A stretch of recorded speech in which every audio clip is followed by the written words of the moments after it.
It's a very, very old place. There's a lot of history there, but it's a history that doesn't concern our own.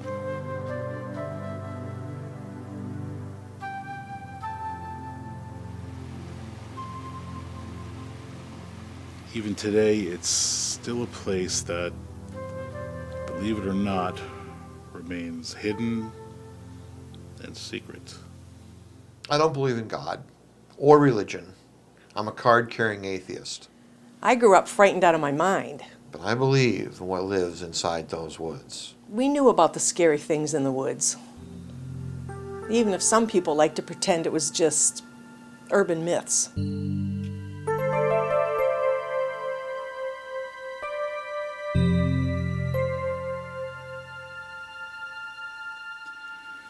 I spent a lot of time there growing up because my aunt and uncle had a summer home on property that was nearby. From the outside, almost anywhere you stand, it just looks like any old, ordinary stretch of woods. But it isn't. Look, I have colleagues who tell me flat out, Stan, stop sipping the Kool-Aid. You're a scientist. You deal in fact. My father never spoke to us about it, but I remember seeing his face when he'd come home at night. What are you blabbering about? Ghosts and goblins? Usually confusion, fear, disbelief. The New York State area has always been rich in folktale, legend, and adventure stories. It has a different name today, but it was once known as the Gulliver County region of the state of New York. After all these years, they're the same. You're in there, standing somewhere else, apart from everything we know. I had a pretty traumatic experience as a kid. I was absolutely sure I saw a ghost. There's an old saying, very old, that comes from that area. Some 2 or 3 centuries. And it goes something like this. Physics is the study of the fundamental nature of space and time, how we can exist, and how the universe behaves. Confess ye sins in the church, drown ye sorrow in the alehouse. But should ye ever wish to meet or greet the pale horse, the wood awaits. What I encountered there, growing up through my high school years, forced me to do a lot of questioning. What was real and what was not. The wood itself was known as the Dol Riad Forest. Many people assume that the name of the woods is a take on Washington Irving's Sleepy Hollow. That name originates from a far older time. It's obviously not a Native American designation. But the name Spellhollow is much older. Though they referred to the wood as Malalik Lewakin Takeen in the Lenape tongue, which roughly translates as Forest of Witchcraft. The ghost wasn't just ugly and scary. It was angry. It was really pissed off. Like it wanted to hurt me. All he wanted was to protect us. He took a lot of pride and responsibility as sheriff, and when people would turn up missing or were struck with disease and blindness, he blamed himself. But there's nothing he could have done. The same questions that I ponder today, that were entrenched in my brain years ago, were the result of things I saw up close and face to face that could not possibly exist, but did. He used to have 100 little bells on the ceiling of his office to ward off evil forces. Hemlock and oak branches, iron nails, broom straw. He kept every little trinket around him to protect him. But in the end, it didn't matter. But what made the whole thing so disturbing was that my mother was murdered 2 weeks later. What's quite amazing is how long all the bizarre events and history of this place have been kept under wraps from the outside world. Most of the people who really know about what's in there or what's happened in the woods won't talk much publicly about it now. Especially Marie. If you want stories, you'll have to talk to Marie or Tilda. Dad was always close to them, and he discussed a lot with the girls. Yeah, no one knows that there's a place that you could walk into if you know where it is. A place you quickly learn that humans do not belong. It's one of the few places in the Northern Hemisphere where we have something in addition to Native American tale-telling, a parallel oral history of what occurred there 1,000 years ago. To the local residents who have kept it this secretive, it's known as Spooky Hollow and Hell Hollow. And we have this only because of what the exiles, specifically Ty Bain, have compiled and left for Marie and Rainer Mifflin. Yeah, I knew Professor Mifflin. Wonderfully brilliant man. He was like a mentor to me and a good friend. The exiles, who were Marie Meehanan's 6 comrades from some other worldly place which we know so little about. So there I was, 8 years old, convinced that this ghost was responsible for killing my mom. And I lived in fear like that for many years. But there is a filmed interview of her from, I believe, the late 1970s. Only one person left with us now can tell you what that's like. Only Marie. When she was still in her 20s, where she opens up about some very interesting things I guess she was feeling at the time.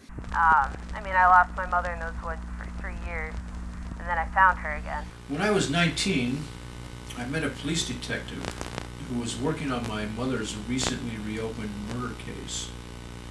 He soon became my best friend and convinced me I'd also be a good detective. The townsfolk of Highland Point and its neighboring villages merely accept that they are cursed. It's the overwhelming, gut-wrenching terror of a place that's completely alien to what we perceive as reality. It's one of the last remaining ancient growth woodlands. He made me realize how silly my lifelong fears were. He said that there were things to be afraid of in life, but they were things we could see and feel, not the things that go bump in the night.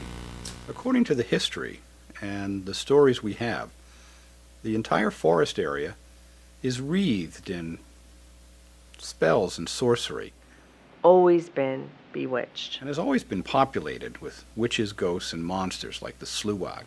Reality, not fantasy, was life's only real nightmare.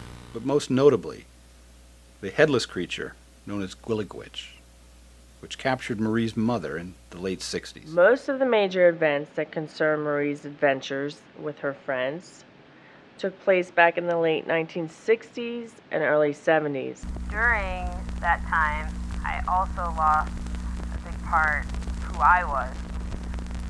My memory of myself and my life. And then, after 3 years, got it back. I unexpectedly, I guess, by chance, ran into Marie when I was a boy, and I was spending my summers in the Highland Point area in New York. So together we became a proficient team And in the mid-1970s, we were led upstate on assignment to Highland Point, right there in those woods. We didn't become close at all right away. We were just, I guess, acquaintances. And everything came full circle for me. Many years later, when I was in college, that I guess we ran into each other again. There are consequences when a mortal crosses over into the enchanted realm. It wasn't the same after that. I wasn't the same after that. Once she set foot in those woods, she unfortunately crossed the threshold of its shadowy marshes. As J.R.R. Tolkien once wrote in his famous essay on the perilous realm or fairy, which Spellhollow Woods certainly seems akin to. It is a perilous land, Tolkien tells us, and in it are pitfalls for the unwary and dungeons for the overbold. Both joy and sorrow, as sharp as swords. Where did these things, which are normally the stuff of myth and legend, come from? Not any existence we know of. And I have to tell you, listening to her that first night begin to reveal all that had happened to her, I thought that she was a very, very good storyteller, but had a very active, overly active imagination. But probably from the same place the exiles hail, where there is supposedly a gateway of some kind hidden in the wood. I began to think either she's completely out of her mind or she really believes what she's saying. Kind of hard to casually mention how you spent your teenage years basically starting a brutally massive war between races of beings that to most people only exist in myth and fairy tales. What the hell do you do when you're cornered by hosts of Sluag, which are like, gigantic, one-eyed, demonic bats? But the next morning, I'll never forget this. The next morning, it was a rainy, misty morning, and I had forgotten something, and I went to go pick it up at her place, and I saw her answer the door. You can't talk about it with anyone who didn't go through it with you. I mean, how do you tell someone your mother was captured by a primeval monster?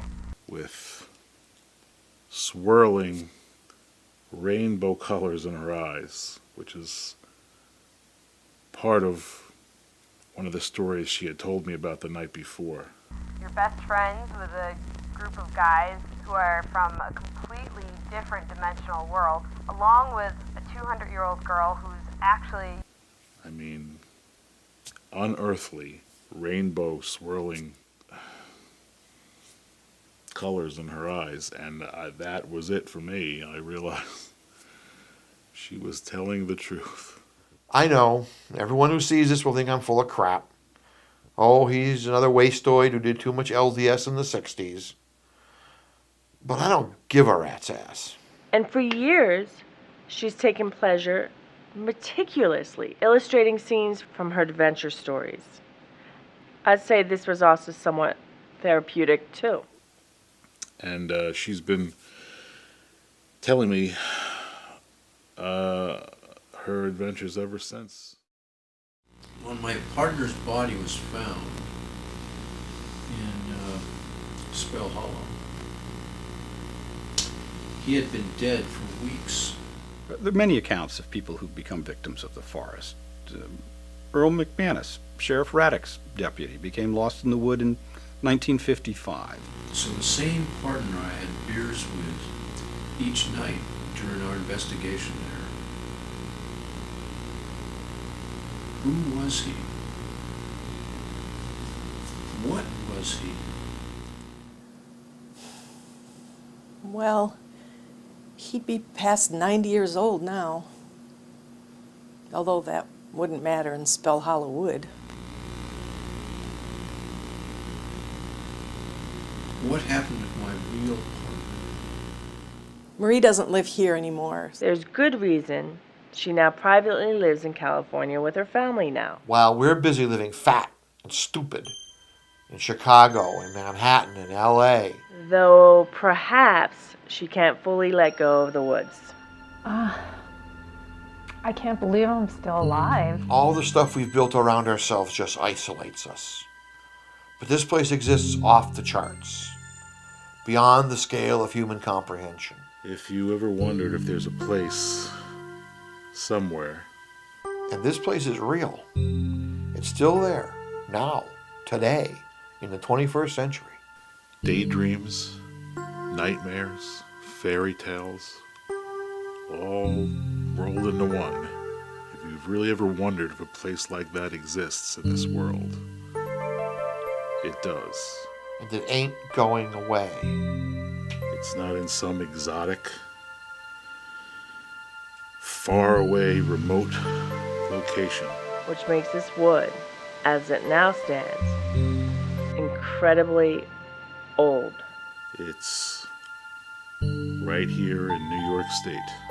Another victim, Hunter, only known as Campbell, was captured by the Slewog in 1942.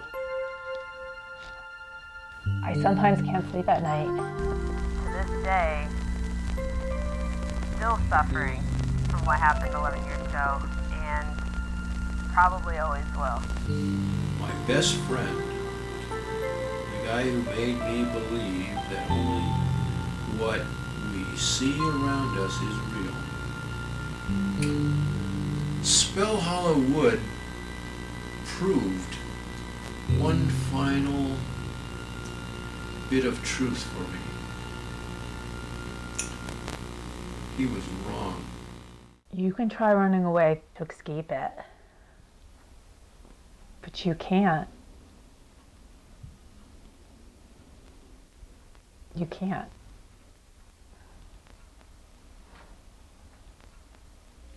When Marie and her companions found him, some 25 years later, in the Slewog lair,